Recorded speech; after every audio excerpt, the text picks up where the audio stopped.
It's never good when someone says something and you're like, what was that? Like, nothing. Yeah. It's never good after that. Especially when Josh hasn't spoke like at all since we started the call. Exactly. He's been like saving up a gem and I missed it. Cannot play with him. Cannot win with him. Cannot coach with him. Can't do it. You play to win the game. I mean, listen, we talking about practice. Not a game. Not a game. Not a game.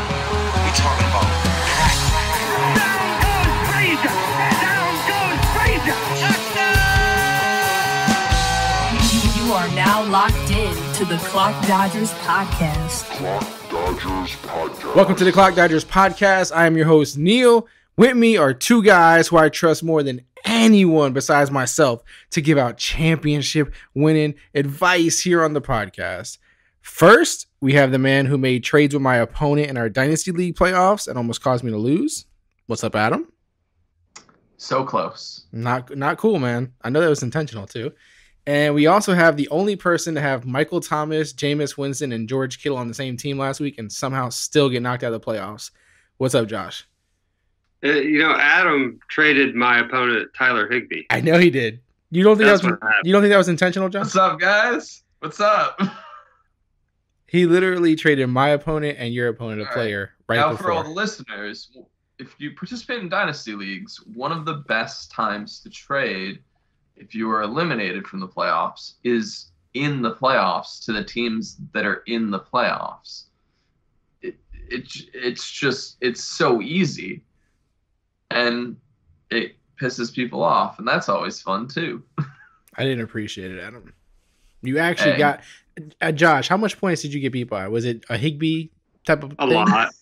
Oh, okay. Was it a Higbee? I feel like it was a Higbee. It was more than a Higbee. Okay. It was more than a Higbee. All right. So I think it was like 1.5 Higbees. I just added insult to injury. I Almost got beat by an Amendola, so it would have been way worse. But I did reach out to people on Twitter, the Clock Dodger family out there, the listeners, asking them to share with us players who did save their season for those who won. They saved them in week 15. They're bringing them into the championship week.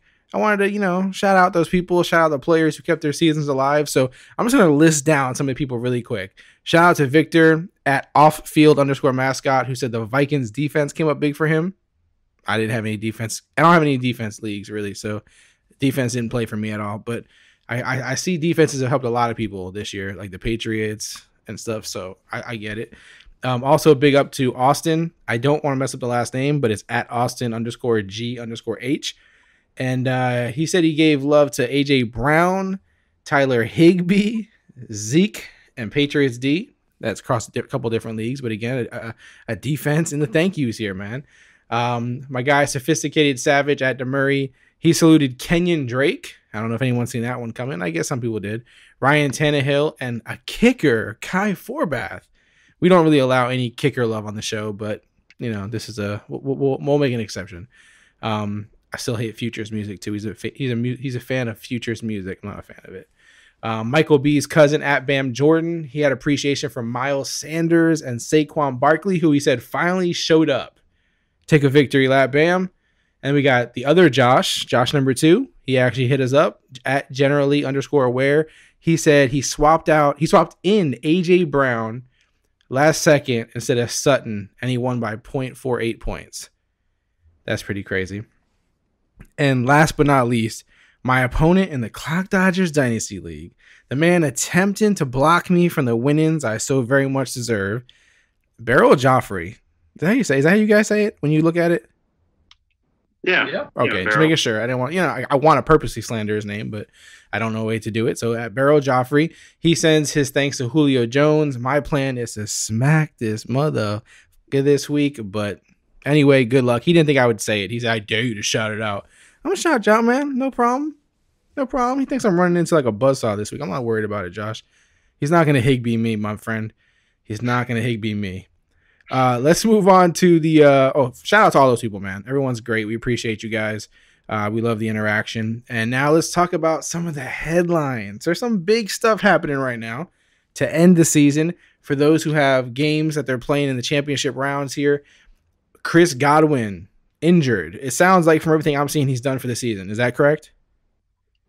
Yeah, I don't know why they would play him. I mean, they've been eliminated from the playoffs. It's 2 weeks.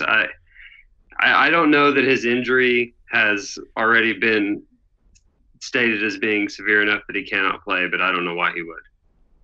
Yeah, tonight on Tuesday night, that has yet to be confirmed, but Yeah. I'm right there with Josh. I'd be flabbergasted if they put him out there again, so I would just expect him, as well as Evans, to be out, and that really makes things interesting with a Bucs offense that I don't think is going to stop throwing the football. Yep. We'll talk a little bit more about that in a couple of minutes here. We also have Dalvin Cook, who came out of the game. He was doing well, and they pulled him out. Shoulder injury status, again, as of right now, we're recording this on Tuesday, not clear. Is that correct? Has anyone seen otherwise? I think I seen the coach say he would play or he's doing better, but it's still not like 100% confirmed with anything, right?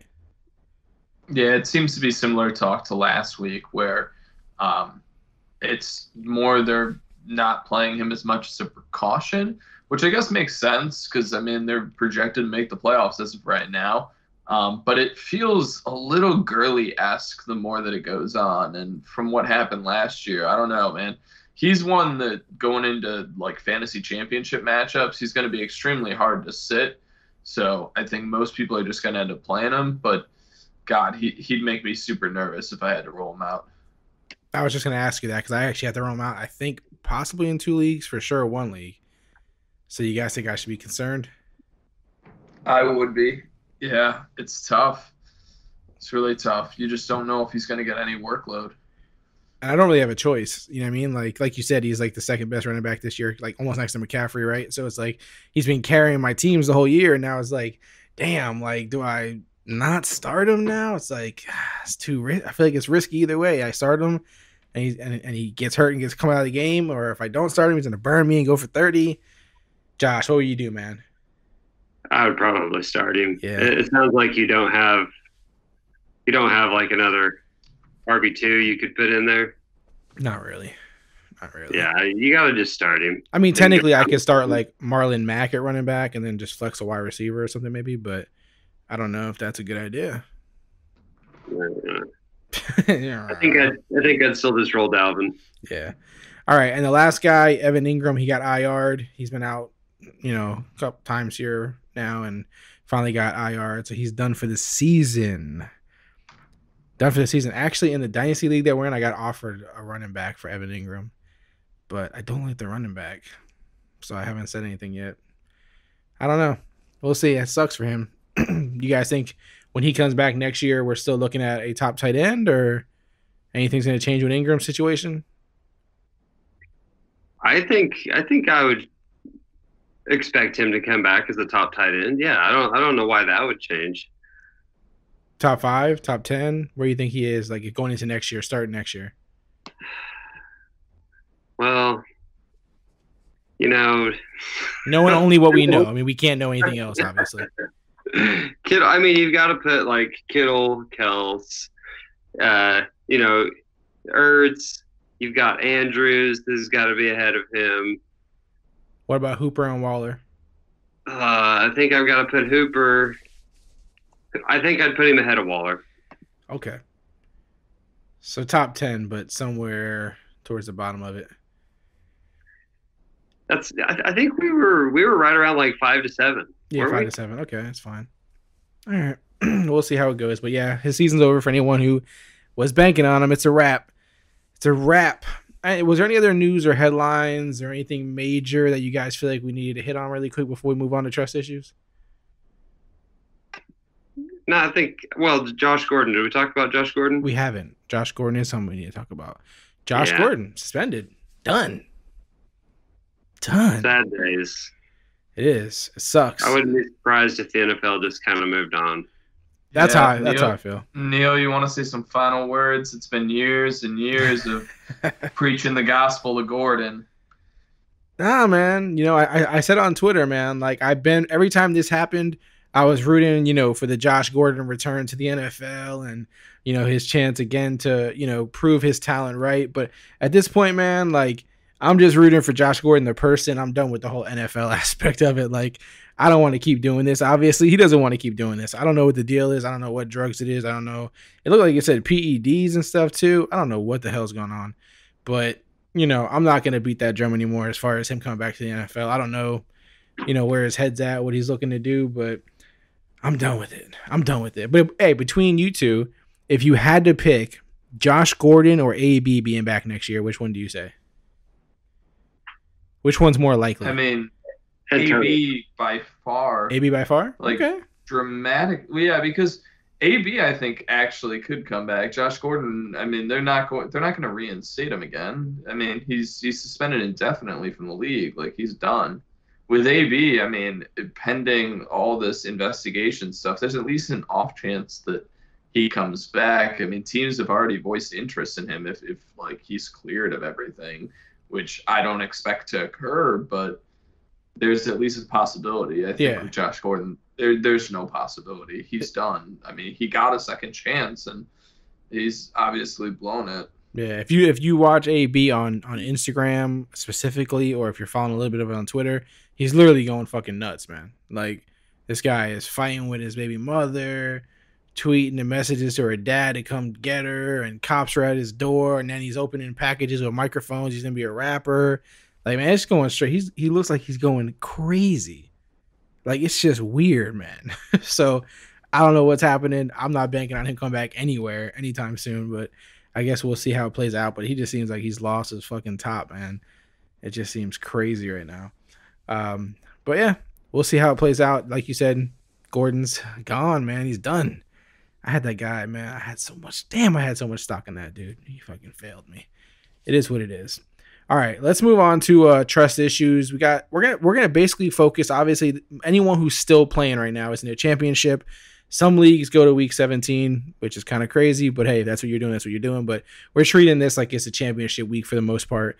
So I felt like it was important to hit on players who, trust issues is big right now with this week here, because it's not like there's another week that you have after this. You don't get to fix your mistakes, or if you do something wrong, you don't get to, recover from it. Like, this is it.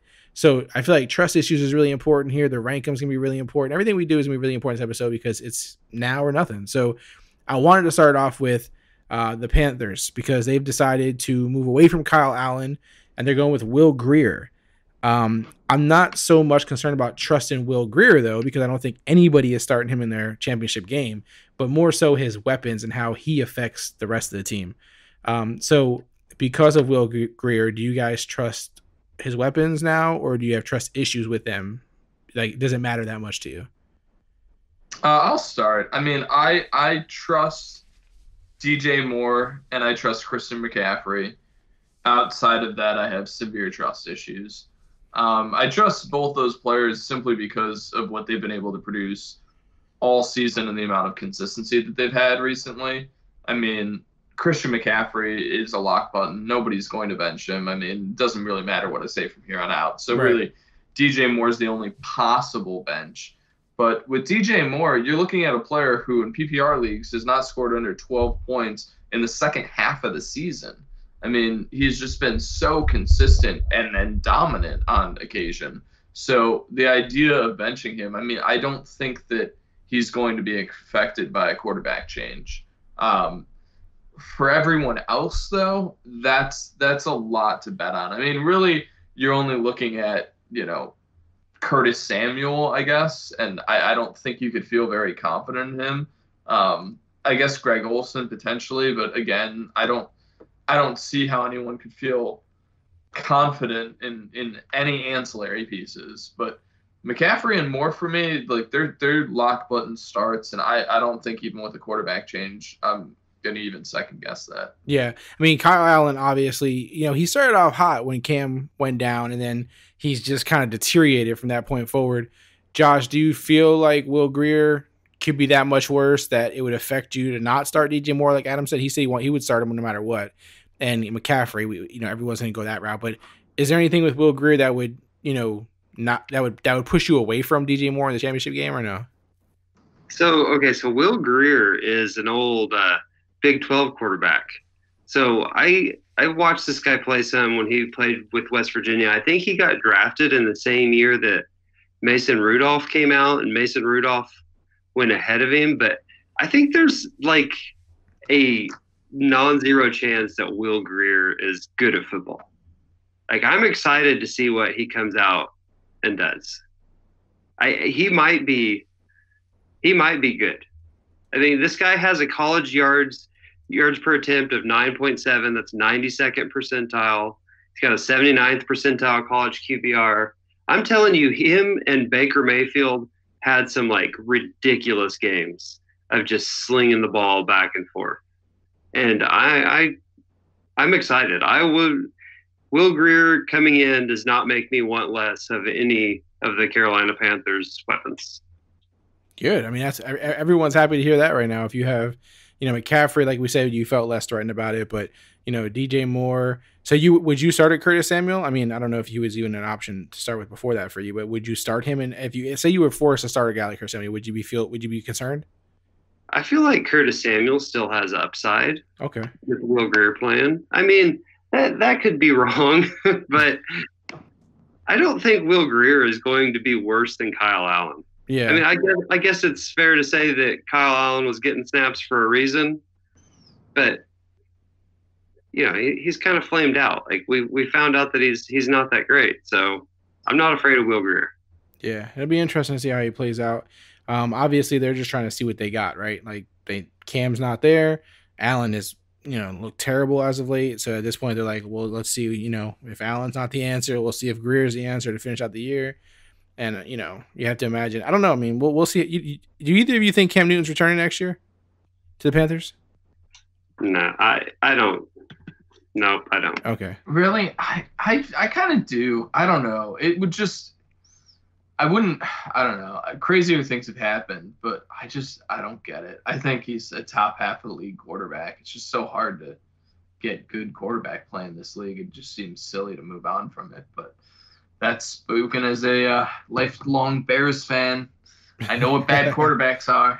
Yeah, and the funny thing is, before Kyle Allen started to struggle, it seemed more, possible, more plausible that, Cam Newton may have seen his last games as a Panther. But now, since Allen struggled and Grier is starting, now it's like, oh, maybe they don't have the next guy that they thought they had. So we'll see how it plays out. But yeah, I agree with you both as far as I'm not running away from DJ Moore or CMC because of Grier. So definitely I wouldn't start him in any situation, but the main players we feel confident in still. The guy that was talked about like crazy last week, Breshad Perriman.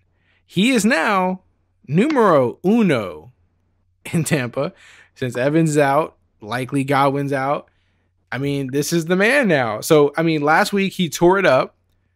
And the week before, he showed that he could do it, right? So 2 weeks ago, he did good. Last week, he did amazing. Now this week, he's the guy, and I feel like every week we've had a new layer thrown into the Breshad Perriman thing, and now we don't know what to do again. Like if Chris Godwin was still there, we go, okay, well, I mean, we've seen what he just did. Like, so can we just get one touchdown of the game? Why not?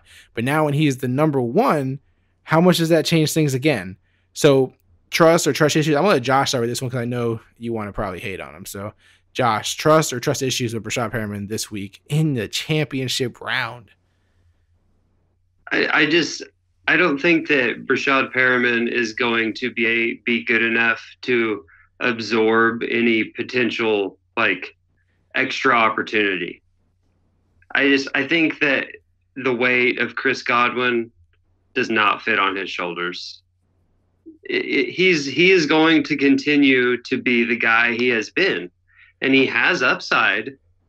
There's no arguing that, but he's a 6 target guy. He's a 6 target guy. He's probably going to get you somewhere between 9 and 14 points. And once in 100 years, he's going to have a 3 touchdown game. I mean, he held the weight of Mike Evans on his shoulders last week. Not really. I mean, 6 targets, 5 receptions. Like, if this guy was pulling down like 14 targets, I would be a lot more impressed. So you don't think he's going to get more targets this week with all these guys out? No, he's just saying he'll be impressed this week when he gets 14 targets. Okay, I mean, fine. If he does that, then I have nothing left.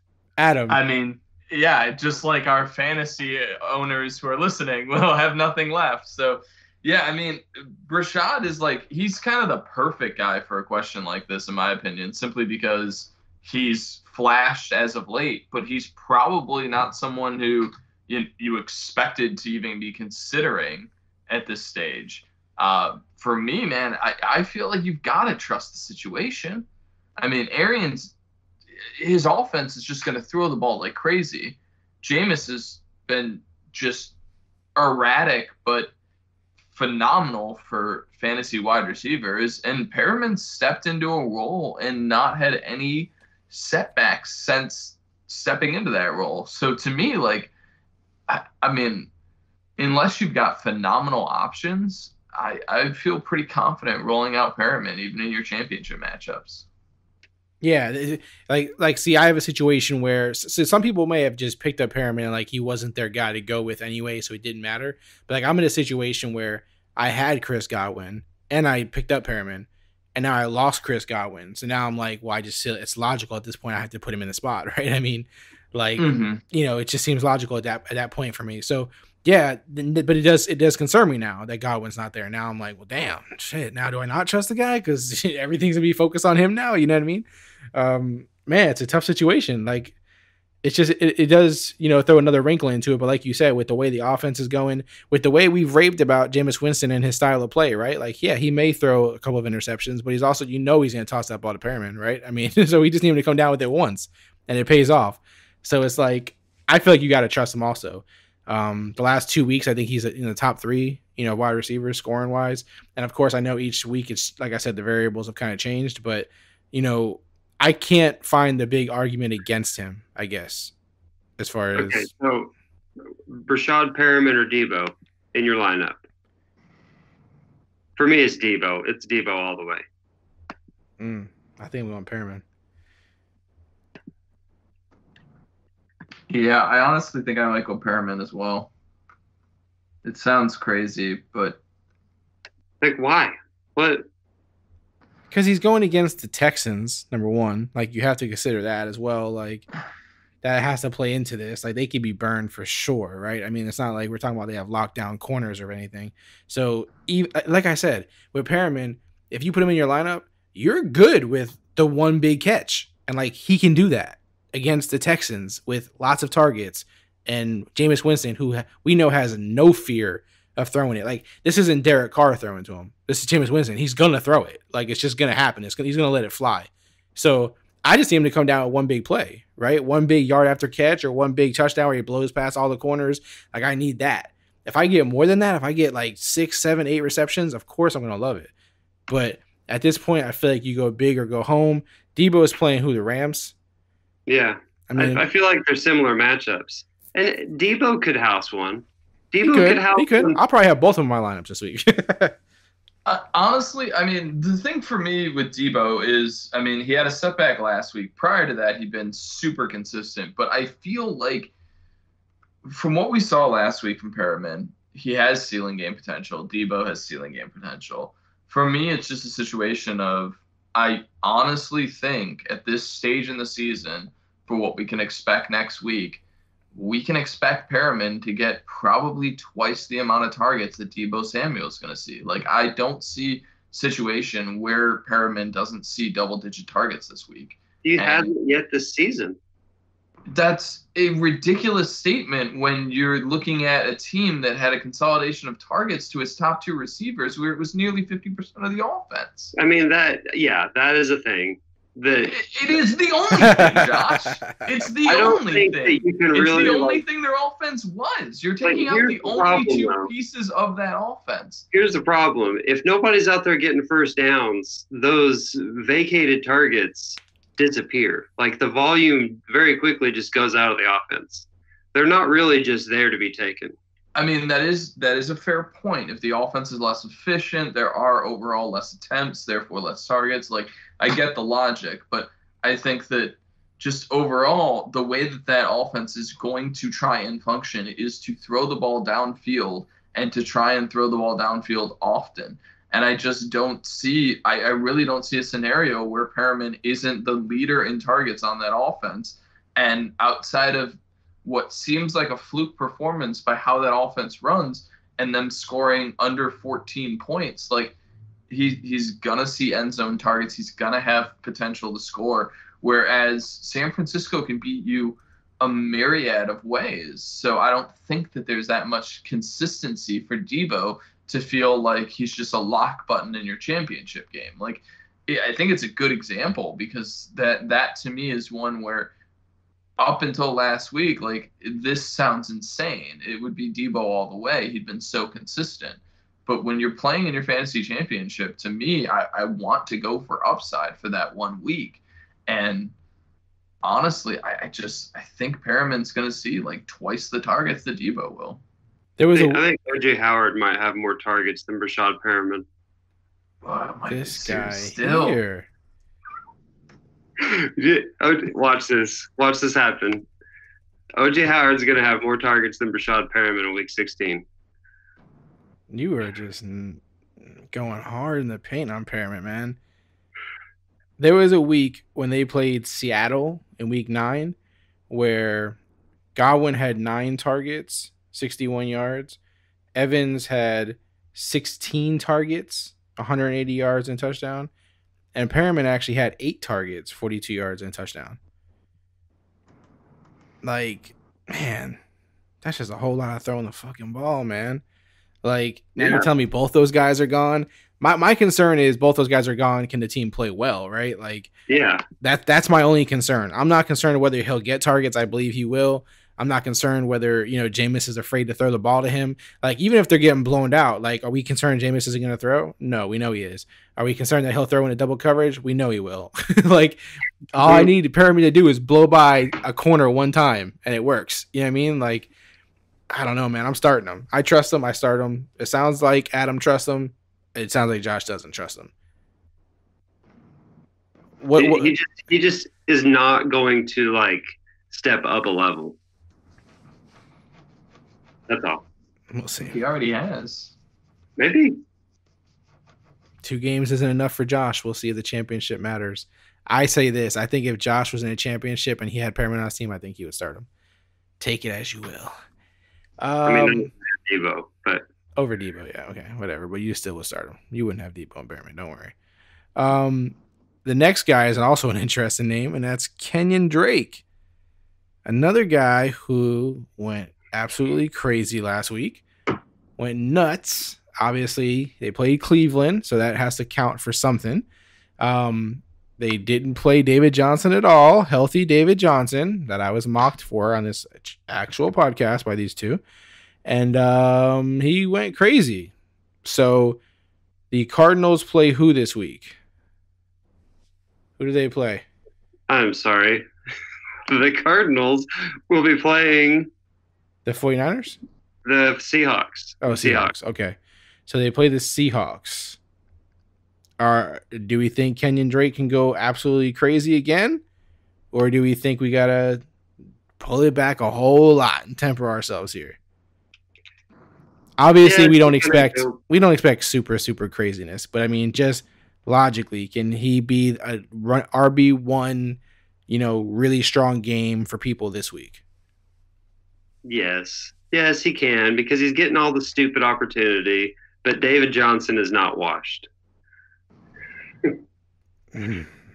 So he can do it, but Perriman can't do it. What's that? I said, so he gets the opportunity and you like it, but you don't like Perriman's opportunities. It's different. It's different. All right. All right. I mean, if you say so. Kenyan Drake is getting all of the work in Arizona, and he's gonna probably wreck against Seattle. I just like David Johnson. That's all. Yeah, but you told me he was hurt, and that's why he wasn't playing. He is hurt. He's not hurt, Josh. Right. They just don't like him. They're mad at him. Right. They're probably mad at Saquon and Kamara. Nope. And Different all situations. these guys that come back and are slow to pick things up. Stop it, Josh. Adam, you a Kenyan Drake believer this week? No, I'm gonna have the hot take. Bench the guy who scored 40 points last week. I honestly believe it too. I mean, I just don't think Arizona's gonna do anything against Seattle. I don't know. I feel like last week was this weird confluence of events where Cleveland just they're falling flat on their face late in the year, and Arizona just kind of took advantage of, their horrible defense. But overall, I think from what I've seen from Arizona, it's so funny that this is our Week 16 podcast and championship week, because I feel like I'm about to say, like, it's night and day between what I thought it was going to be and what it actually is. And I think unless that offense is moving extremely efficiently, Kenyan Drake is an afterthought. And I just don't see them moving extremely efficiently against Seattle this week. Damn. So you're saying obviously you don't trust. So you don't trust him at all? I don't trust him. I mean, he'd be extremely difficult to bench. I realize that for anybody. Yeah. And I don't have him anywhere that I would be playing him. So I'm not making this decision. But I feel like personally, like for DFS, I'm gonna avoid him.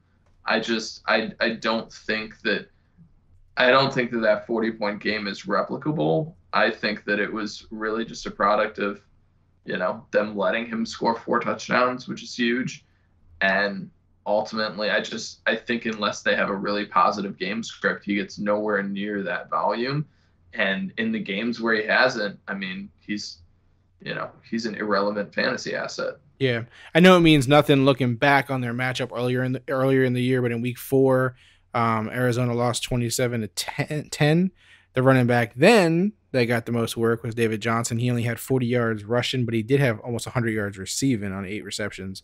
So yeah, I mean, I know it doesn't matter really in the grand scheme of things, but it's just kind of interesting to look back at it and kind of see how how things shook out that time. Josh, you said so. You trust you seem like you trust Kenyan Drake a lot. Adam doesn't trust him at all. And like Adam said, it'd be hard to bench him after that happened. So unless you have a really, obvious running back at this point that you like a lot this week, it's gonna be hard to bench Kenyan Drake just off of what you've seen him do, what he can do, the work they're gonna give him. It's just kind of like how do you shy away from it at this point? Let me ask you guys this. I'm gonna give you another running back, and you guys tell me which one you would start this week, okay? And we're actually going to talk more about the other running back a little later too, but actually in a second here. So let's just bring it together then. Kerryon Johnson is probably going to return this week. Would you start him versus the Broncos or Kenyan Drake? Drake for sure. Drake for sure? Yeah.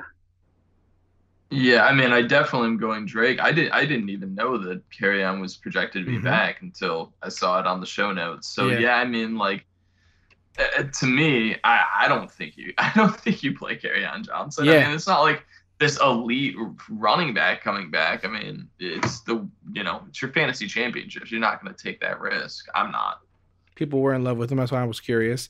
What about like an Aaron Jones versus the Vikings on Monday Night Football, or Kenyan Drake? Aaron Jones for me. Yeah. But the team that gets to start both guys is in pretty good shape, though. Here, like, for example, here's some guys that even on Fantasy Pros right now, their consensus rankings are ranked below Drake that I feel pretty confident in starting over him. Marlon Mack, Josh Jacobs. I'm probably starting Raheem Mostert over him. I mean, would you start Carlos Hyde over him? No. Yeah, I'm not going that far. Carlos Hyde's playing the Buccaneers, boys.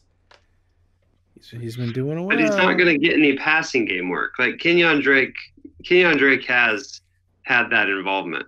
He's had 7 targets, 5 targets. I don't feel like Carlos Hyde is going to get that. Yeah, I mean, they have the same ability in the passing game, but Drake gets targets for some reason. Yeah, and Hyde gets none, basically. Gets about none. yeah, passing game since he's been in, Houston has been irrelevant. So, yeah, so it doesn't matter. But he has been running pretty damn good. Yeah, I'm just kind of curious. All right, so we're kind of mixed bag on Drake. Like, we're not crazy about him, but we're also not like just gonna sit him for anybody. But at the same time, it sounds like he's pretty far down on Adam's list. Definitely higher on Josh's list. I think I fall in the middle somewhere. All these trust issues always come down to who we're comparing them to, obviously, and who your other options are. And so a guy like Kerryon Johnson, we're all saying that we wouldn't play him either, especially with him first coming back. He's rusty. But, again, I just put him on the trust issues because he's a guy that everyone was raving about, earlier in the year.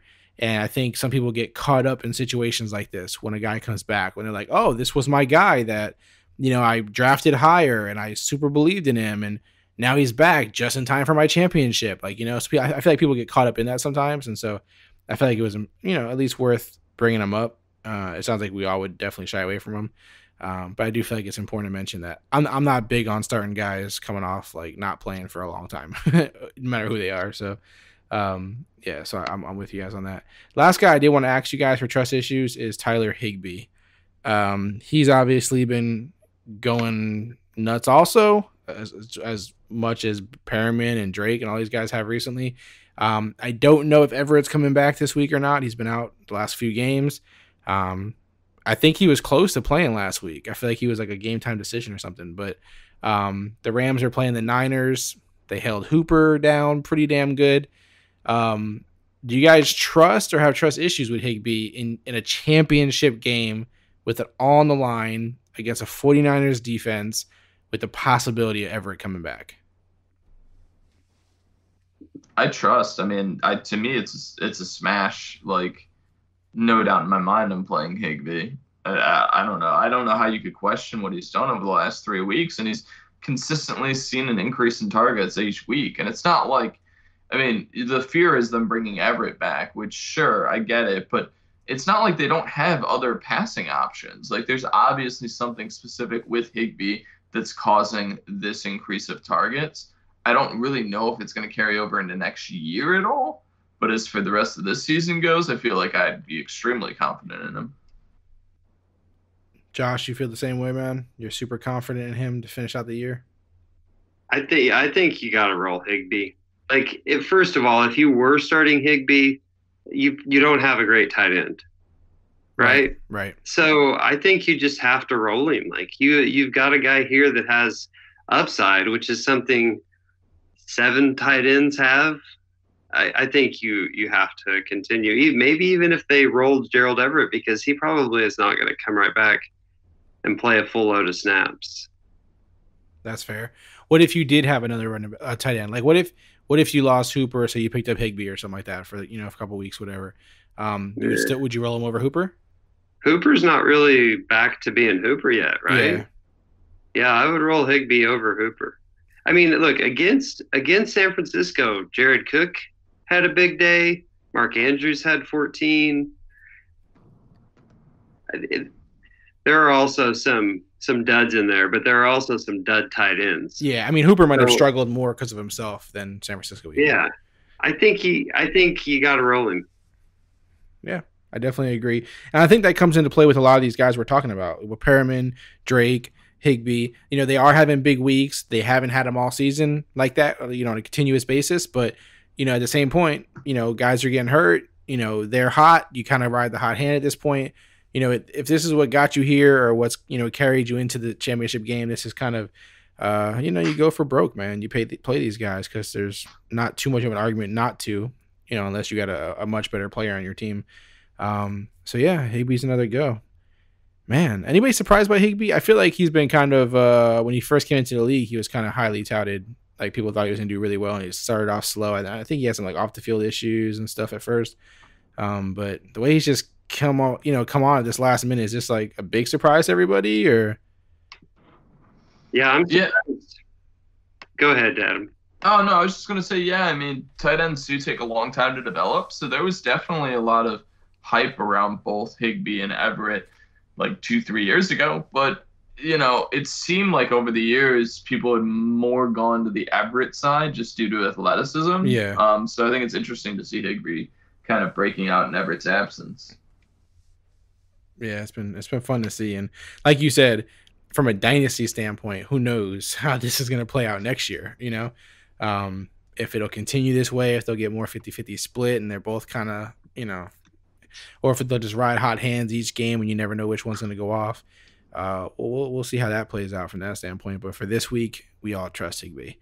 All right, cool. Let's move over to week 15, rank them, or 16, rank them actually. Week 16, rank them. I have some interesting groupings that we got here, some interesting names. Again, all focused on championships and whether these guys should be played, not played, how confident we feel in them.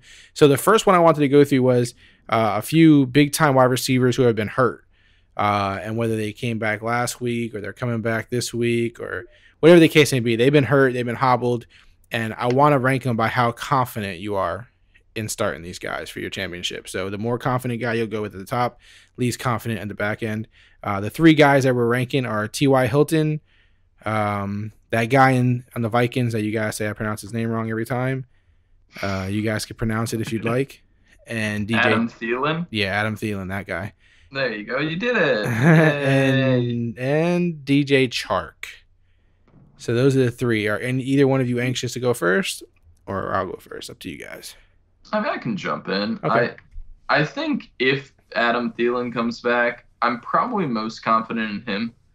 Minnesota is, you know, playing for playoff contention, so they've got a lot invested. And Adam Thielen just seemed to always be the apple of Kirk Cousins' eye. And I think that, you know, in his absence, they haven't really had consistency in the passing game. So I think he automatically would vault into top amongst that group for me personally. I think DJ Chark is second of the group, mostly just because of how consistent he's been and the fact that, you know, he just played last week. So if he is good to go again this week, he's probably going to be playing a little dinged up. So that's why he's not at the top of the group for me. But just based on what we've seen from him so far this season, I feel confident in him. T.Y. Hilton, that's one where I just don't know what to expect if he comes back. I feel like he's a player who I don't really know, like, if I expected him to come back, and now that he played last week and he didn't really do anything, even though he saw a ton of targets, like, I don't feel like I could feel confident rolling him out there. So T.Y. is probably the only one of the group that I wouldn't feel confident in, and Thielen I'd probably have over Chark. Yeah, and just a quick correction. Chark didn't play last week. No, he did not. Okay. I thought Adam said he did play. No, I was talking about Hilton. Oh, okay. Sorry. Okay, cool. Yeah. All right, yeah. So Chark didn't play last week. All right. Sorry, I misunderstood you. All right. So you rank them Thielen, Hilton, Chark, Hilton. You got it. Okay. Josh, you fall in the same way there with those, or? No, I think I got to go Chark first. Chark, that's surprising that I feel that way, but Chark has seen spikes in opportunity. He has had 2 games with over 20 expected fantasy points, and Adam Thielen all season long has not hit that.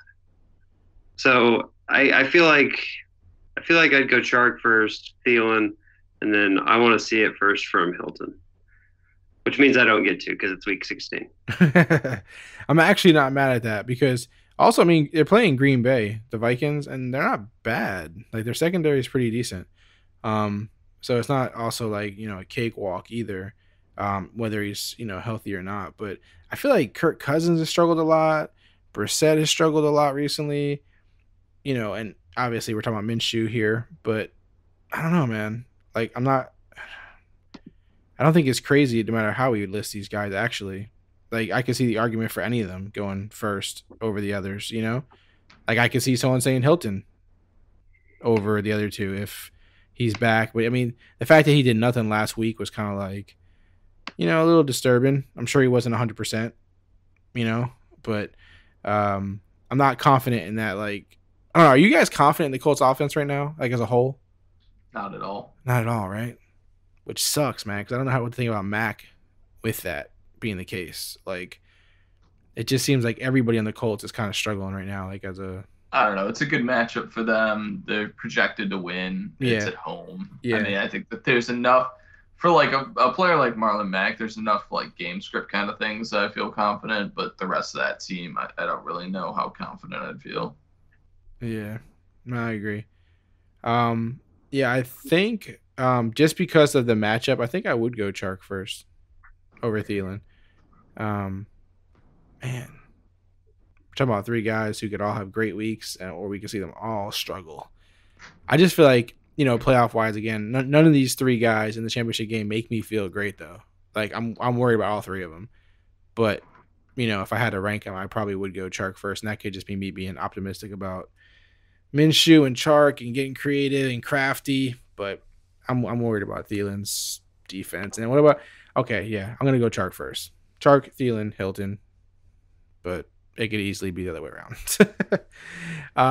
The next group here, we have our backup running backs. I just call them backup running backs because they've all seemed to be guys who are now getting opportunities or more opportunities because either guys get hurt or games are blowouts and they get put in there for whatever the case may be. So Tony Pollard went crazy last week. Mike Boone did pretty good filling in with, with Cook coming out of the game.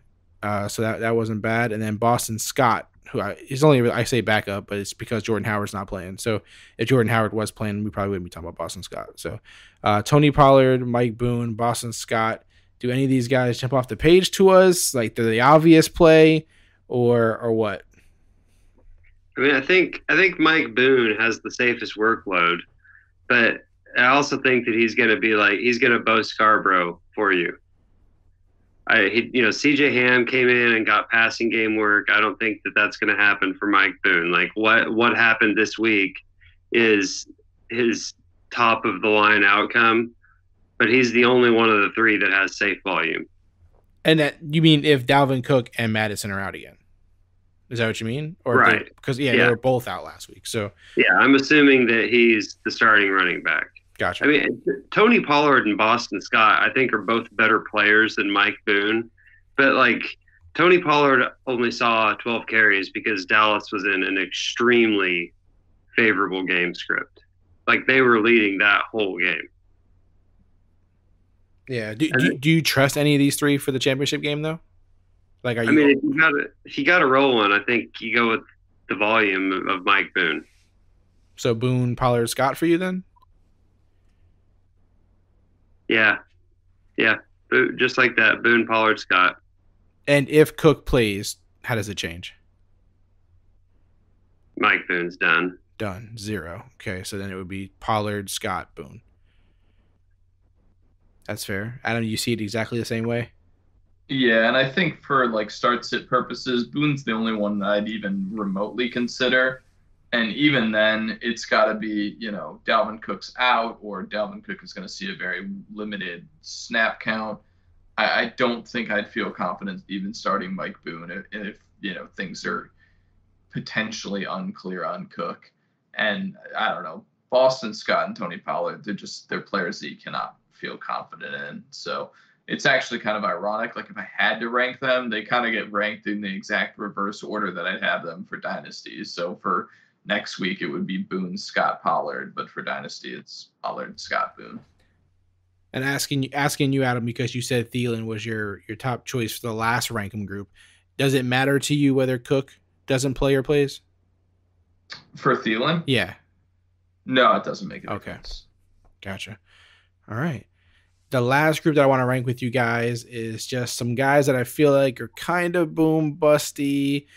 They got some interesting matchups, so they're not sure things. They've had some down weeks, but they've also had some explosive weeks. And I got one wide receiver, one running back, and one tight end. So I wanted to kind of mix it up a little bit. And those guys are Jamison Crowder, Jacob Hollister, and Carlos Hyde. Now, just for purposes of people being aware, the Jets are playing the Steelers. So that's who Crowder is playing. That's his opponent. The Seahawks, which is Hollister's team, is playing the Cardinals, which we know are very, very bad. And then Carlos Hyde, as I think I mentioned earlier, is playing the Buccaneers. Bucks. So do you guys have anything obvious here, anything glaring to you both, or do you think this could go different ways? The Jacob Hollister one stands out to me. I think it's interesting. I feel like we've kind of forgot about him the last couple of weeks, but I feel like, man, he does have a glaring matchup here that could get really really good for him. So it's like one of those guys that I'm tempted to like throw on a flex spot, or if you're in a championship and you can trade because you're in a dynasty, maybe the guy who has Hollister will trade him because they don't know what's going to happen next year, and this is kind of your chance to really capitalize on him. But I don't know. Would you even like consider maybe making him your flex lock of the week until you saw him featured on this segment? I think so. That's where my head was at. And yeah. Honestly, that's probably where I'm going to stay because, I mean, you said it. The matchup is just insane. The Cardinals this year have basically just decided that they're going to let tight ends beat them. This is a ridiculous stat, but in games where a tight end saw more than 4 targets versus the Cardinals this year, those players scored on average over 14 PPR points a game on 4 targets. Damn. They basically just let tight ends beat them. And with Jacob Hollister, we have a tight end who has shown the ability to have big games already this season. And he's coming off 3 like subpar performances, things that would really have you question whether or not you want to start him. And I think that this matchup plus Russell Wilson's ability to dissect the defense and really exploit matchups, like, yeah, I'm all over it. He's my favorite DFS tight end this week. Like, he's a guy that I feel extremely confident in. So yeah, he's my number 1 of this group, and he's also my lock of the week. Spoiler alert. But for the other 2, though, I think it's really interesting because they're both entirely volume based. Like, Carlos Hyde and Jamison Crowder are identical to each other, even though they play completely different positions, because I think they both are successful in game scripts that favor them. So for the Jets, that would be if they're trailing, and then for Houston, it would be if they have a lead, and they're basically just volume-based guys. So Hyde's going to be successful just if he sees a ton of volume on that offense and can find the end zone, and you're only going to have success for Jamison Crowder if he just sees a ton of targets. So to me, it really just comes down to who do I think actually has, a favorable matchup. And I don't know, like, I don't love the matchup for Carlos Hyde this week. So I think for me, I'm probably going to go Jamison Crowder. I mean, for what he was able to do against Baltimore last week, they're playing Pittsburgh this week, and I could see them trailing again. I don't know how Pittsburgh keeps winning games, but they continue to do it. And they're going to ruin our playoffs, at least for one playoff game, because we're going to have to sit through watching them play. But I think that they're going to keep things competitive, and in a game like that, Jamison Crowder is going to get enough targets to be relevant. So for me, it's Hollister, Crowder, and then Hyde. Interesting. Yeah. Crowder last week, I'm sure a lot of people benched him last week because they were playing Baltimore, and they thought, well, this is a good chance to sit him because he was coming off of Oakland, Cincinnati, and Miami, where he had, no touchdowns, not more than 30 receiving yards in any of those games. And before that, he had 3 fire games, tons of receptions, a touchdown every game, a good amount of yards every game, 70 or more, so now we're in the spot where like we're seeing, booming, we're seeing busting, and now we're like, can I trust this guy? Because a lot of people sat him last week. He went off for 20-something, 30 points, whatever it was, and now you're like, well, I got to start the guy, right? But then again, tough matchup, and you're like, well, how is this gonna play out? I think this is a really interesting group of guys. Josh, how do these guys line up for you? Adam's all in on Jacob Hollister. I know you're not going to show Carlos Hyde love just out of pure Duke Johnson favoritism, but I'm curious how you rank these flex guys. I think that you do have to go Hollister first because he has the ceiling, and he kind of also has some safe amount of volume. Like I do not think that there are very many game scripts where Hollister just does not get targeted. Last week was the low point with 3. Before that it's been 6, 8, 4, and 10. So Hollister's number 1 because he has ceiling and he has some floor. I don't know. You know what? It's Carlos Hyde for me over Jamison Crowder. Jamison Crowder might just be bad at football. Like, what is going on with him? I don't know if it's him or the team, though. I think it's the team. I mean, the team, yeah, that's possible. 3 of his last 4 games, he has negative fantasy points over expectation. I think you go with Carlos Hyde over him because you're going to get some volume with Carlos Hyde, and as unexciting as it is, you know, he has put up double-digit PPR weeks. Last week he was 16.4. You know, so I think Crowder over Hyde, it feels like chasing touchdowns to me. Yeah. The crazy thing with Crowder, too, is the games with Cincinnati and Miami, he had 9 and 7 targets in those games, but he only caught like 2 and 3 each game and didn't have over 30 yards, no touchdowns. So, like, even when he gets a target sometimes, it still doesn't – it doesn't mean results necessarily. Yeah, he might be bad. Yeah. So – Hey, guys, he is bad. This is all Jamison Crowder has ever been. The fact that you consider this bad is just completely on us. Because his best season is 800 yards and 7 touchdowns, and he's at 705. Like, this is who he is. His best season is 67 catches. He has 66. This is exactly who Jamison Crowder is. People wanted him to be more than this, but he's just not. So, to me, like, I don't know, it fits. It fits, but bruh, if you're trying to get a championship and you get 90-2 from him, man. 90-1 is good enough. I don't know. I think Hollister is the most interesting one here because, you know, the last 4 weeks he hasn't scored a touchdown, hasn't gone over 50 yards, but we see this sweet matchup and we're like, well, it has to change here. You know what I mean? The other 2 have actually produced the last week. You know what I mean? So it's like, you know, it's interesting how we're so confident in putting him first. But it just seems like it has to work this time. It has to work. Oh, man, I wish he would have been a little more consistent the last few weeks. Just a little something. But I agree with you guys. Hollister goes first here. Hyde is more safer than Crowder. But again, I feel like these 3 are going to be in a lot of people's lineups this week. So hopefully they all pay off. But we go Hollister first. All right. Adam already kind of gave us a sneak preview of his lock of the week. He told us it. But let's go ahead and discuss it really quick because last week we all had it pretty rough. To be fair, because I feel like I should protect us a little bit, Adam picked a player who had a starter in front of him who actually played. And I also picked a player who had a starter in front of them and who actually played. Josh, there's no excuse for because Josh had a receiver who had nobody else competing with him. So no excuses to Josh.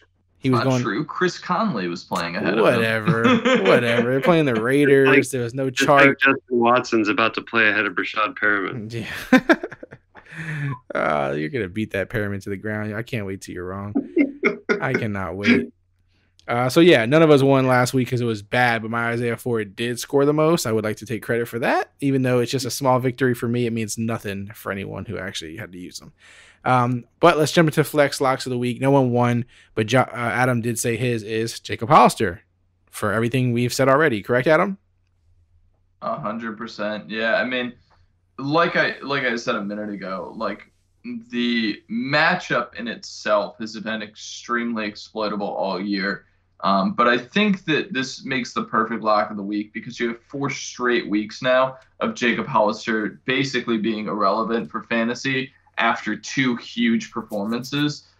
And I think it's very difficult to trust a player like that. But ultimately, I think Seattle is the perfect type of team and Russell Wilson's the perfect type of quarterback to exploit a defense's weaknesses. And I think that that's just going to mean Jacob Hollister sees a ton of targets. And I honestly think that just with the tight end landscape being what it is right now, if you're streaming at all, honestly, I honestly think except for maybe the top 3, Hollister's kind of in that conversation for guys like Higbee, guys like Waller. I mean, for me, he's somebody who I'd be considering over basically anyone outside of that top 3. Yeah, I don't think it's that crazy. I agree with you. Like you said, it's a perfect matchup. We've seen him do it before. we know how the Seahawks play in general. You know, they do target teams' weaknesses as they should.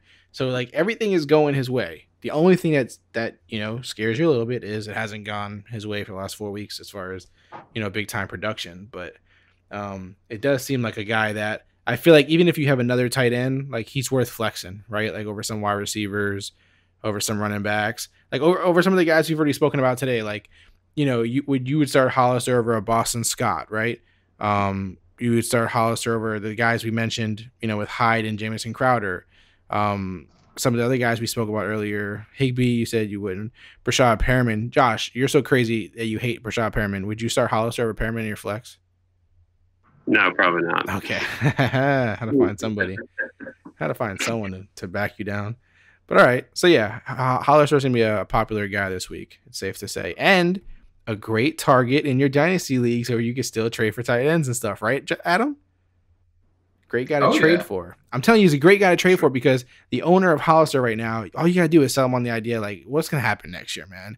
Disley's coming back. Who's going to really be the man? Are they going to split it and become worthless? Get something for him now before it's too late. You're already lost. You're not in the playoffs. He's a guy that I feel like you could kind of talk people into selling if they even weren't thinking about it in the first place. Josh, who's your flex lock of the week? All right, I'm going to go all the way down to Steven Sims, Washington Redskins. I think that this guy, you know, as Dwayne Haskins might be waking up a little bit, could be coming into something. He seems to be the number 2 wide receiver in Washington behind McLaurin. Last week he had 11 targets. 11 targets. And this is a guy that in a lot of leagues you could just plug and play. So, you know, his snaps have been trending up, routes trending up, targets trending up. Everything looks good. They're playing the Giants this weekend, which I would just call kind of a neutral, not a problem kind of a matchup. And I like Steven Sims. Do you like him as a dynasty pickup also, Josh? You know, or you think there's no crossover? For the price of free, I like him. He may even be worth a third. Like, how many third-round guys ever go out and get 11 targets? Not very many. Yeah, I mean, who's their number 2? I mean, just you know, I mean, I don't know if they're going to add guys and trade for guys or pick up free agents, but I mean, he's definitely worth a look. He could totally get washed out by free agents. Yeah, and drafts and stuff like that. So, but you're willing to flex him this week as your flex lock. That's some serious stuff, man. Putting some serious pressure on Sims. He also played in the Big 12. He went to Kansas University, who is perennially terrible. Terrible. They're very bad. I seen you talking about him somewhere. I had a feeling you were going to use him for this flex lock. I seen you mention his name somewhere. I'm like, here goes Josh getting excited about some new guy. Here he goes. Getting crazy. All right, so we got Hollister and Sims. So what do I need to do to beat those two?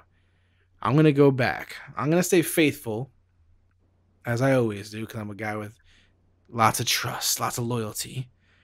My flex lock of the week is someone who, if you remain faithful, will not reward you in the championship round. Do either one of you know who I'm going to go with here? Just think. It better not be A.J. Brown. Nope, it's not A.J. Brown. I'm going with Will Fuller. Oh, yeah. Will fucking Oh, my God, Fuller. guys. Are we really going to have another week where 2 of us get under 5 fantasy points? What are these suggestions? Will Fuller, man. Listen, he's playing the Bucs. They're giving up lots of passing touchdowns. Will Fuller is back. Come on, guys. Don't start this. Deshaun Watson's the man. I'm with you. It'd be super fitting if you put up 50. It wouldn't be surprising, would it? You can't be surprised. Can't be surprised. I ain't surprised, motherfucker. I'm just saying. Big playability. He played last week. He didn't get hurt, thankfully. That's your only concern, is will he get hurt in the game? I'm thinking he might be the for the people who hung on, like I said, who stayed faithful, you're gonna be rewarded with Will Fuller. He's gonna reward a few teams this year, man. Just wait. I mean, he's already had his second relevant fantasy game of the season a couple weeks back, so how many does he get a year? 3? I mean, maybe. Right now 2. But so, maybe 3. So we're at 2. So I feel like this is fair. You know what I mean? He had a 140-yard game, 217-yard game. no reason why we can't break 100 this week. No reason I at mean, all. nobody needs to be persuaded that their opponent, Tampa Bay, can be beat. But Zach Pascal went off against them, had a 20-point game. Danny Amendola had 18.2. D.D. Westbrook had a good game against them. I can't wait on my championship team to be starting Will Fuller and Breshad Perriman. I can't wait. They're going to be going against each other, 100-yard games each, touchdown each. Very on brand, too. Can't wait. Can't wait. Can't get enough of it. Will Fuller, Jacob Hollister, and some guy with, I forget his first name, but his last name is Sims. What's his first name, Josh? Steven, not Steve. Steven Sims. There you go. Hopefully one of us score more than 5 this week. I feel confident that we will. I feel confident. I really confident about this. None of us are picking guys who have a starter in front of them who might come back, might not come back. We've got all guys who are safe in their roles, I feel like. I mean, Sims is a little iffy. He had 1 week of a role, but I feel like, he has a chance. Also, did you guys see the story about that guy in the Bucks that they brought up? They brought some wide receiver up. Did you guys see that? Nope. No. Oh, hold on. Let me bring it up really quick. Just thought that was a cool story. What's this guy's name? Is it somebody that might actually get snaps? Yeah, I don't know. But there's like a cool little story about the guy or something. Hold on. Let me see if I can find it. I can't believe I don't have his name in front of me.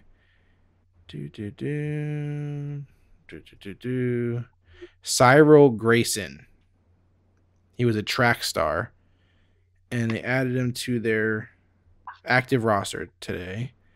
But I thought it was interesting because it said he was signed off the Dallas Cowboys practice squad. He's 5'9", 183 pounds. Yeah, so he's like this track star, really fast guy, does punt returns, all that kind of stuff. But I thought what was cool was I seen I forget who the beat writer was. I think it was a Tampa Bay beat writer, but somebody wrote that he had just he had tried out Uber. He was trying out other delivery jobs. He just got his certificate to be a substitute teacher, and then the Bucks called him and signed him to their active roster. So I thought that was a pretty cool story. Whether it means anything, I have no clue. But I thought it was pretty cool that he was, doing all these things, like trying to be a substitute teacher and doing Uber and all this kind of stuff. And all of a sudden, week 16, here you are, sir. You are an active NFL player this week. I mean, it probably means that Chris Godwin's done. Yeah. They said that, Godwin and then also Scotty Miller had some hamstring injury. So, either he's done or Scotty Miller's done for sure. I don't know which one, but yeah, they're adding somebody. So that was an interesting add. Not that he matters in fantasy, but I thought it was a pretty cool story. I mean, I wonder how that works. Do they just get a 1-game contract or like 2-game contract? The only thing I know is if you sign someone off the practice squad, you then have to keep them on your active roster.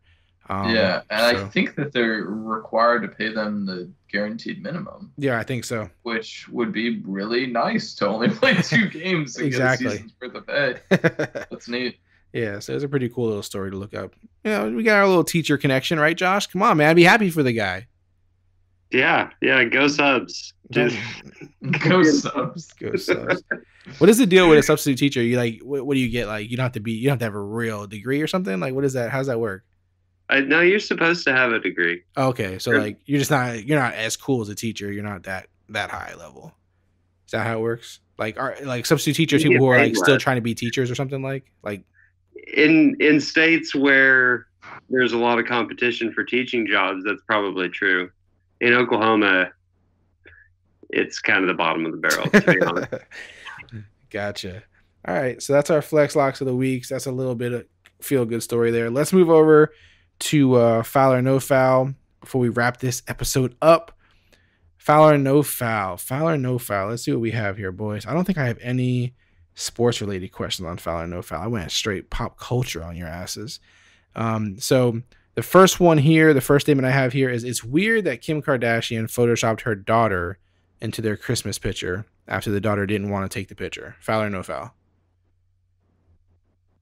I'll say no foul. Yeah, that's weird. Yeah, I saw this.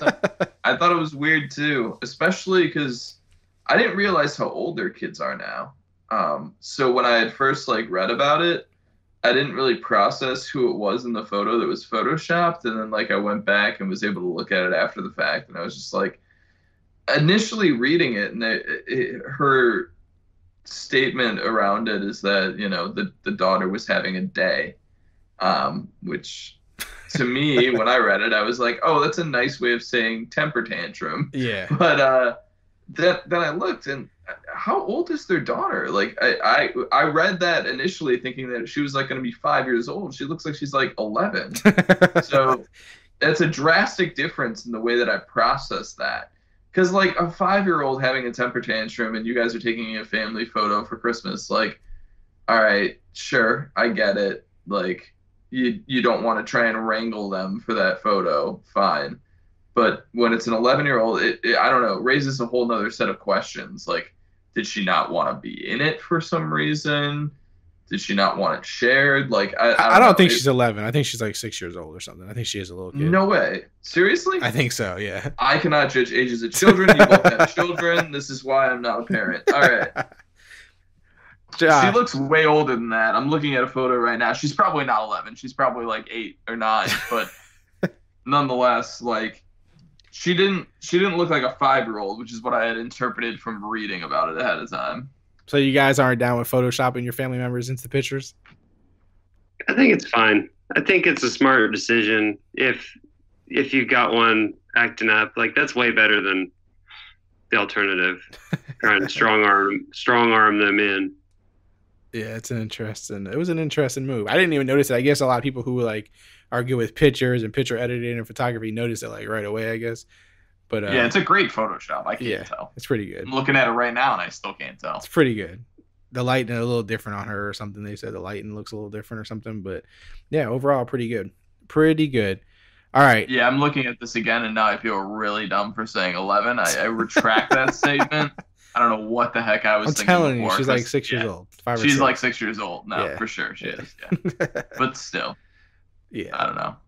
It's a little weird. It's a little strange. We'll see. Why are they all wearing sweats? What is this? I love that you're pulling this up while I'm talking about it. Oh, let's get that picture. Some more plugs. Everybody start Googling the image right now as you're listening. Yeah, they're all wearing sweats. They're very fashionable, man. Even the photoshopped image is wearing sweats. I love how she's just staring into your soul. No smile, nothing. Just like... And I don't know. Kanye's in the moment. I don't know. I forget what made me think about it, but also, Kim Kardashian. I don't know how many of these kids. I forget how many she birthed, but then she also did the thing where she had like a surrogate. Oh, really? Yeah, her and Kanye were like. You know way more about the Kardashians. Yeah, I'm a little in tune, man. And I just thought I'm not shocked by that at all. I forgot what made me think about it because I was like, man, that's a real interesting thing to move to take. Like, I feel like. The whole birth thing, unless obviously like for health reasons you couldn't or something. I just feel like, usually it feels like, that's something you would want to do if you were going to have kids. So I was thinking to myself, I forget what brought it up, but I was like, man, why would someone choose to go that route? I mean, obviously her fame and stuff probably had everything to do with it, but it just feels like, man, you're kind of missing part of the whole, the whole idea behind it, So I was like, yeah, it's interesting. And I seen this picture come up and I was like, oh, here she is in the news again. So yeah, I think if my kid wouldn't want to take the picture, I would not Photoshop him in. I'll just say my kid was being an asshole and he's not in the picture this year. That's pretty much it. Let's call it like it is. Let's not pretend. All right. The next one I found from Adam's timeline. New toilets designed to be uncomfortable so that people won't sit on the toilet too long would actually be effective in reaching their goal. Foul or no foul? First off, no foul. I just stand in the fucking bathroom. Fuck you and your fucking piece of shit toilets. If I want to take a break, I'm taking one. Like, honestly, it's so insane that this is a thing. It's so insane. It's like, first of all, if it's saying that after 5 minutes of sitting on this thing, the way it's built, you'll be uncomfortable, that means that a normal person would be able to sit on it for 5 minutes. Think about people who are extremely unhealthy or overweight. Like, it cannot be right to design it that way. They're not going to be able to go to the bathroom. And then there's got to be people that take more than 5 minutes just to go to the bathroom. Like, everybody's body's different. Like, what is the idea behind this other than productivity is the most important thing and the only thing that matters? And yeah, it's wild. It was wild that it's even like a thing that somebody thought like, hey, how do we design toilets that make people not want to sit on them? Like that, what? Adam has a vision of all these obese people sliding off of toilet bowls. No, not sliding, dude. It's made to put pressure on your knees. No, I look know. Onto how it's like absurd. I mean, for people who are overweight, I can only imagine it would cause like pain while trying to use the bathroom, which I'm sure, like, it's not an easy experience for every human being. So I don't know. It's wild to me. Yeah, I don't know. Josh, did you see the article or the post on? Yeah, it's terrible. Yeah, I don't know if it'll make it. I think I read somewhere that it's something to do with the British. So I don't know if it's going to start over there or what, or if it ever will catch on over here. But yeah, for anyone who's not aware, basically this company has designed these toilets saying that they'll angle it like 11 to 13 degrees, making it so that, you know, it's basically you're not able to sit comfortably on it for an extended period of time because, you know, employers feel. You're daring employees to find other ways to be unproductive. Exactly. People, if they want to beat the system, will always beat it. You're just wasting your time. Yeah. Listen, those bathroom breaks, man. I remember one of my first jobs ever working at Walmart. Man, I would sit in that bitch for hours. I'm like, they're not going to remember where the fuck I'm at. That place was so much people in there. They're like, hey, a grocery truck is here. All right, cool. I'll go to the bathroom. I'll be right back. Never coming back. I was in that bathroom forever. That toilet is not going to stop me. I mean, to be fair, there's a reason this is being made. It's a real problem. Yeah, especially now that we have like cell phones and Wi-Fi and all this amazing stuff. Back then, it wasn't that heavy, but yeah, I can imagine. So, yeah, it's not going to work, but I hear you. The next one: charges should be filed against a 16-year-old girl who set up a fake kidnapping because her mother was being overprotective. She said. Wait, what? I didn't hear the end of this story. Is that serious? Yeah. That girl faked that shit? Yep. All right. Well, she should go to jail. That's reporting. Well, no, because she didn't report the crime. Whoa. All right. Wait a second. Did she commit a crime? Well, she staged her fake kidnapping. Yeah, I know. No. But like, which crime is that? I don't know. I don't know. I mean, exactly. It's not filing a false police report because she didn't file the report. All she did was have some friends put her in a vehicle kind of violently. In front of her mom. Yeah. First off, who are the dudes who feel secure enough in their life that they can just grab a 16-year-old girl off the streets and be like, oh, yeah, she was in on it? Like, no. Yeah, what that's crazy. Is wrong with you? Those guys should be punished as though they actually committed a kidnapping, and she should be punished as though she's a co-conspirator. There. Let's kick it up to 11. But she's 16 years old. Let her out of juvie when she turns 18. It's all fine. For those, make an example of her. Yeah, for those who aren't aware of the story, it was everywhere on social media and on TV. 16-year-old girl walking with her mom, shows a car pull up, like a few guys get out, grab her, pull her into the car, and leave the mom standing there. Apparently, it says that she was found Tuesday after she walked to the address that she and her mother were initially going to Monday night. And then law enforcement obviously talked to her, and she said that she was a part of it, I guess. So, oh man, so I'm gonna sidetrack this because one of my favorite. Well, I don't know why I started one of my favorite things. This hilarious thing happened at work when this event transpired initially, and all that was known at that time was that this girl was kidnapped right off the street. And there's this video, this crazy video of her being put in a car, and it's caught on security cam. And two girls at my work were having a conversation about how this happens all the time and it's just not reported. And it blew my mind. And it's hilarious now that it wasn't real. Yeah. Because I don't know what statistics they're seeing that have. I mean, human trafficking is real. It does that's happen. real. That is real. The idea that people get grabbed off the streets and nobody hears about it is kind of mind-boggling to me. Yeah. I mean, there's a lot of missing people cases, and there is a huge human trafficking thing going on in this country, but I don't know how much it's like in the middle of the broad daylight off the street like that. I don't know how it works. Exactly. Yeah, I think the perception of it being that is less likely. Something made out of movies. It's Yeah. not like that's something a 16-year-old would make up, you know? And this whole thing with her saying her mother was being too overprotective, man, I don't know, man. Kids are so soft these days. It's ridiculous. They can't have anything. My parents are being too overprotective, so I faked my own kid. That's ridiculous, dude. It's That'll crazy. teach them. Yeah, I'm sure they won't be overbearing on you now. Yeah, right? I'm sure that helped the situation a ton. He just made everything easier. Josh, man. What's wrong with these 16-year-olds, man? Yeah, I feel like she should get a full summer of like community service. Yeah, I mean, she also wasted like police resources, right? I mean, that's got to be something, isn't it? Yeah, she should not walk away from this without anything. Yeah, hopefully she gets something. Got to learn from your lessons. All right, the last one here is I just seen that The Simpsons turned 30 years old today. So the Simpsons cartoon TV show just turned 30 years old today, and it is the most impactful cartoon ever, foul or no foul. No foul. I'll give it to him. I don't know. Why not? I mean, South Park's got to be up there. Yeah, I was going to say foul and go South Park. Those are the only two options. We all know it. That's what I wanted to see if you guys would pick South Park. Except for maybe if you just are saying cartoon, maybe then Looney Tunes, because it was like the first.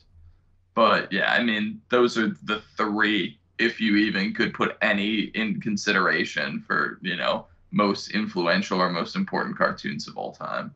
I didn't realize when I was looking this up that like South Park's been out for like over 20 years. Yeah, they have now. I was like, damn, I didn't have time flew, man.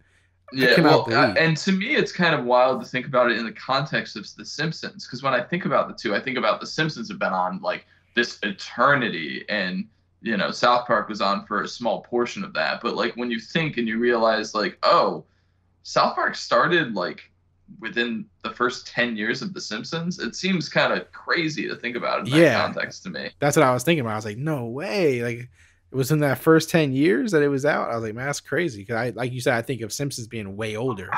I don't know about you guys. I mean, we're all roughly the same age, but I still remember the very first South Park episode. I remember people watching it, and I remember because I was in the 4th grade at the time, and it was a very weird grade because it was like I didn't think I was allowed to watch something like that, but I was getting exposed to all these kids who did, so then I had to watch it. And yeah, it was just the weirdest phenomenon, and I still remember it really vividly. And I remember sneak watching South Park for those first couple of years because it was not okay. My mom was not okay with that content. Yeah, South Park, when it came out, caused an uproar, man. I mean, it still does.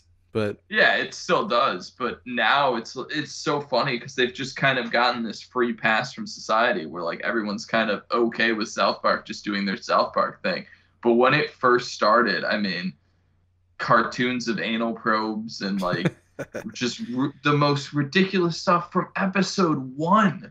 And I mean, obviously it was a sensation because of people's like need for that sort of pushing of boundaries. But between that and like Jackass, I mean, that was just, I don't know, like a revolution in television that happened all in a short period of time. Yeah, and the difference being, I mean, The Simpsons can be watched by any age, you would say, right?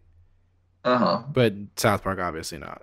So there's a difference, audience-wise, probably. But yeah, Simpsons always kind of, I mean, Simpsons, like, at one point were they ever edgy? Like, were they considered, like, edgy or anything? Like, they've always had edgy content. That's what I figured. Especially, like, the Treehouse of Horror stuff. Yeah, so it's interesting that those two cartoons have lasted, like, the longest. And they've both been, like, the edgiest cartoons out there. So it's interesting. For The Simpsons, I don't know how big a fan either of you guys are, but if I just said favorite episode and, like, first thing that comes in your mind, what comes in your mind for The Simpsons when you hear favorite episode? I got nothing.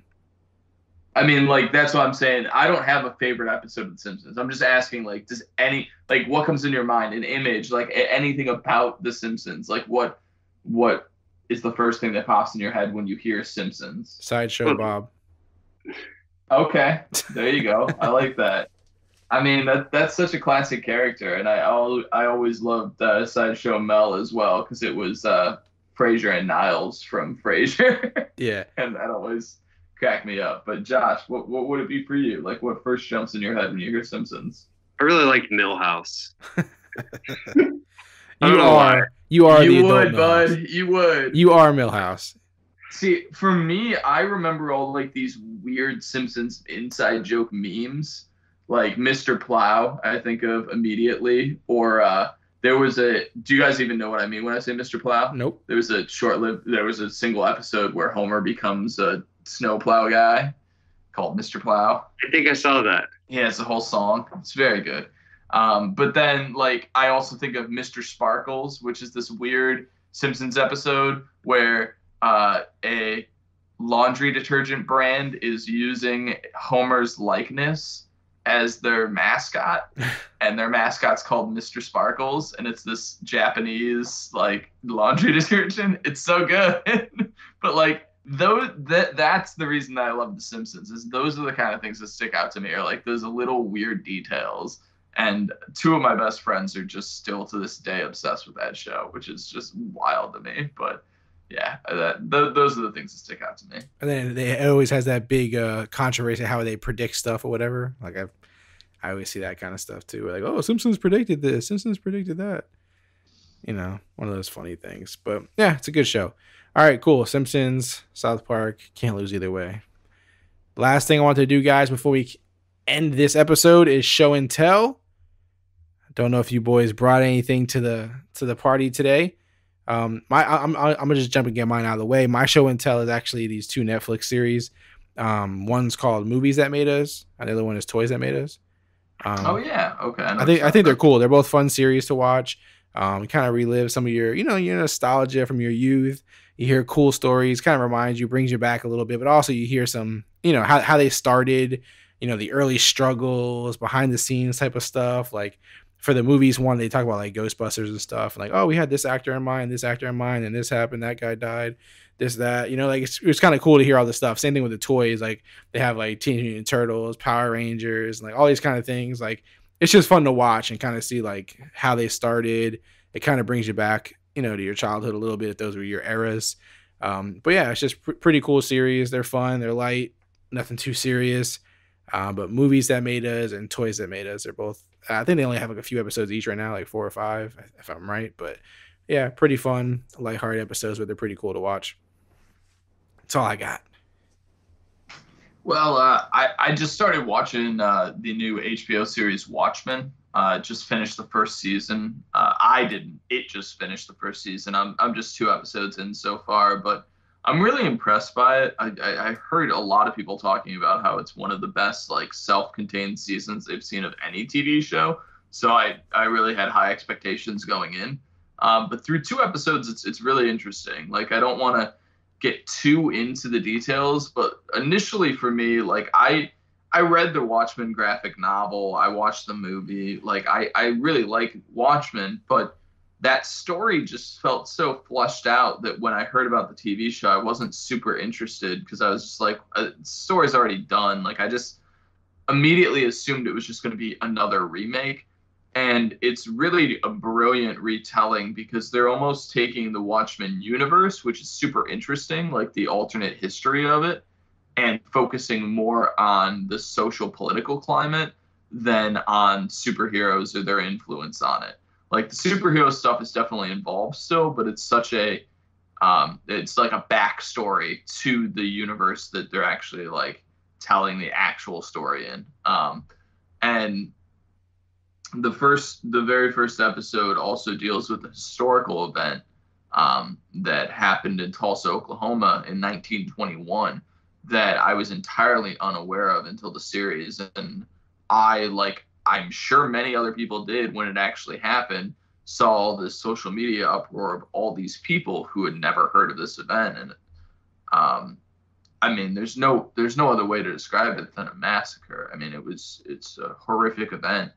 I don't even know exactly what the best search parameters would be if you wanted to learn about it, but it was in 1921 Tulsa, and you could probably just type massacre and it will come right up.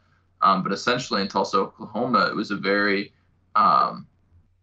wealthy Black community for that time period, and there were race-induced, basically like lynchings. I mean, that's really the only thing you can call it. And it's a horrible, tragic event. And I think it's something that's so crazy because it's something that I went through 30 years of my life not even knowing existed. And then to read about it because of a TV show I think it really shows the power of something like television to tell a very captivating story, and in that spark you to look into things more. And I think that's one of my favorite things about TV shows. And ironically, Watchmen's actually written by Damon Lindelof, who was the lead writer on the television show Lost. And one of the things I loved about the television show Lost was they used to reference all these books that were phenomenal books. And I went on to read a lot of those books. And I really love the aspect of when a great television show can encourage you to do some sort of outside activity that isn't watching that TV show, but that kind of enhances your experience both in that TV show and then in your actual life. So I really love Watchmen so far, but I think having that experience of like, here's this historical event and then learning about it because of the show that if they didn't depict it, I would have never knew ever existed is kind of mind-boggling. Yeah, I did just see the headline on Twitter or somewhere about that too, and I've seen a lot of people talking about the show. I didn't know the show. So the whole season's done now? Yeah, I believe it was a 9-episode season, and it's fully wrapped. And everything that I've read on it, people are raving about how good it was. Yeah, so I'm definitely excited to watch it through. But through 2 episodes, like, yeah, I'm really taken aback by the type of story that it's telling. I think I know what it's trying to do, if you will, and without like disclosing too much, I'm really intrigued to see where it goes. Yeah, no, I definitely gotta check it out. I've seen a lot of people talk about it. I've seen people like trying to recap it and stuff. I'm like, I don't want to see any spoilers, so I'm like trying to like stay away. But I didn't know the whole season was already over, so I could just go back and now binge watch it, I suppose. So I definitely need to do that. Josh, you got anything, my man? Yeah, so I got to spend the weekend with my dad and his friends who are like on the very, very opposite political spectrum from me. And, it went really well considering what it could have been.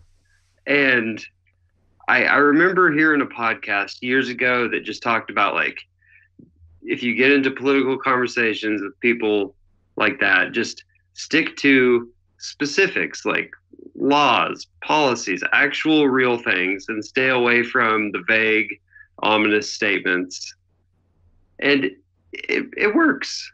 In my experience with these people, it works pretty well. It starts out being like kind of a charged conversation, Trump and those things. And then when you start talking about like immigration and actual things that are happening, the fire goes out of the conversation. And that's the way I want it. That's awesome. Yeah. So I know what you're saying. You're saying like basically you take the names out, the people involved, the emotion involved, and you just talk straight up facts and just be human. Yeah. And a lot of us are on the same page when we think about it that way. Yeah. And I mean, honestly, like I don't know a whole lot of political facts, so that's going to limit the conversation right there. Right. and most people are the same way. Yeah, I hear you. Yeah, there's a lot of things people can't have a conversation about, man. These days, people just can't. If you can't agree, it's just like the conversation can't be had, basically. And obviously, like you said, the political climate right now is very tense, to say the least.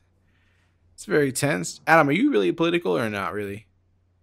I used to be super political. I see you sharing things on your timeline sometimes that are political, so I was just curious. Yeah, I think that I'm more. God, what's the best word for it?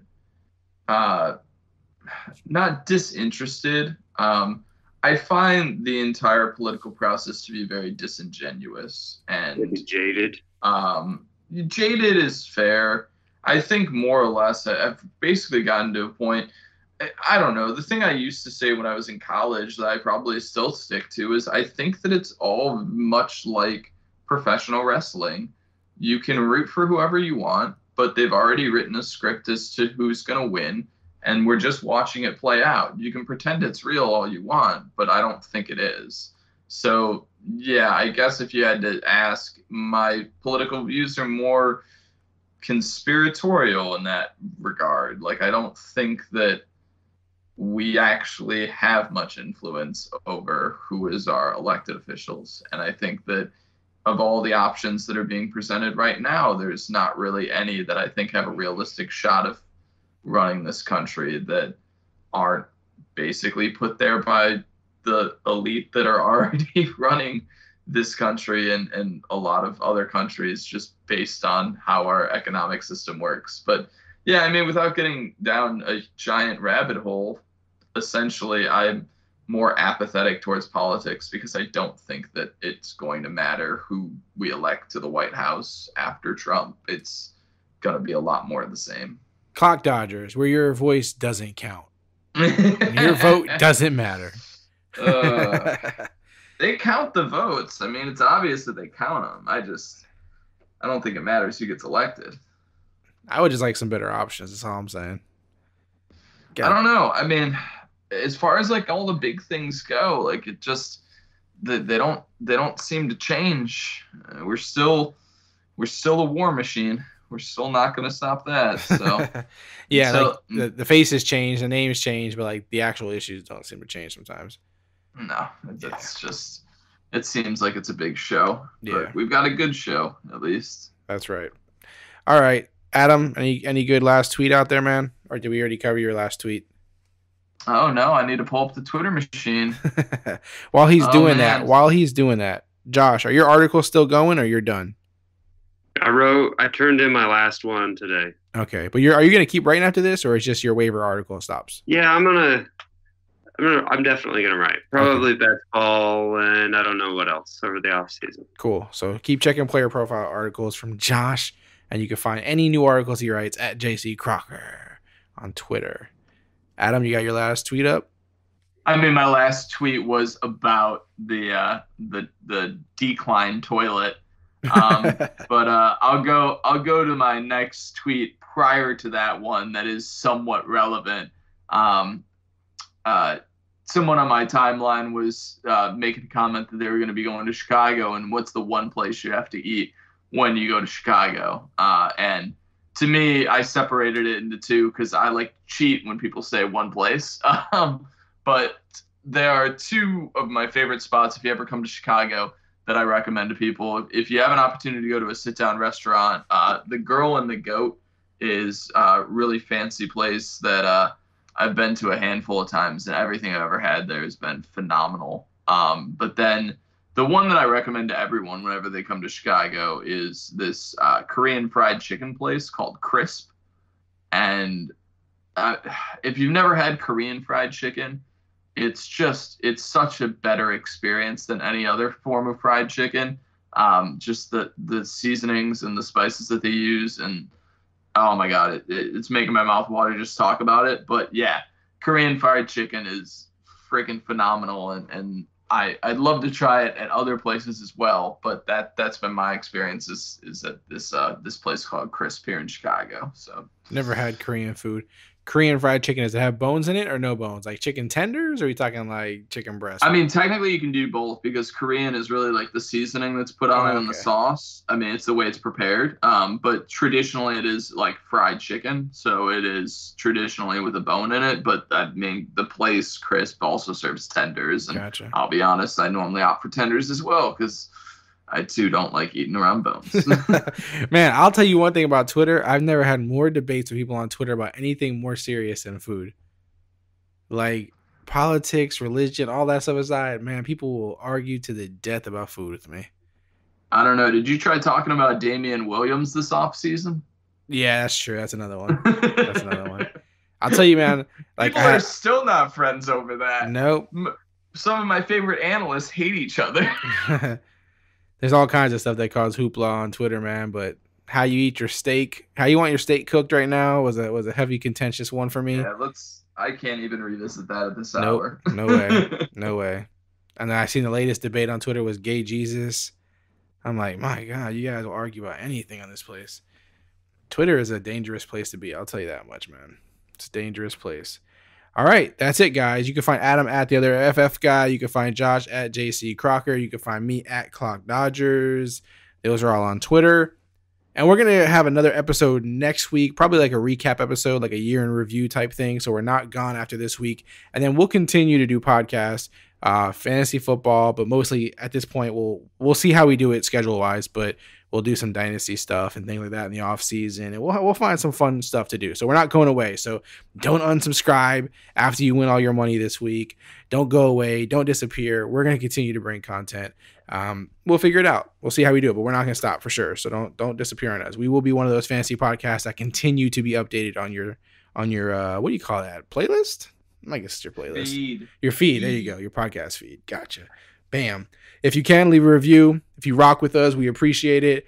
But like I said, good luck to everybody. We appreciate you guys. It's been a fun season so far. Now you guys just have to finish it up. If you have any questions, you can hit these guys up on Twitter. We're always there to talk about stuff. Other than that, guys, we love you as always. Be kind, be great, keep dodging.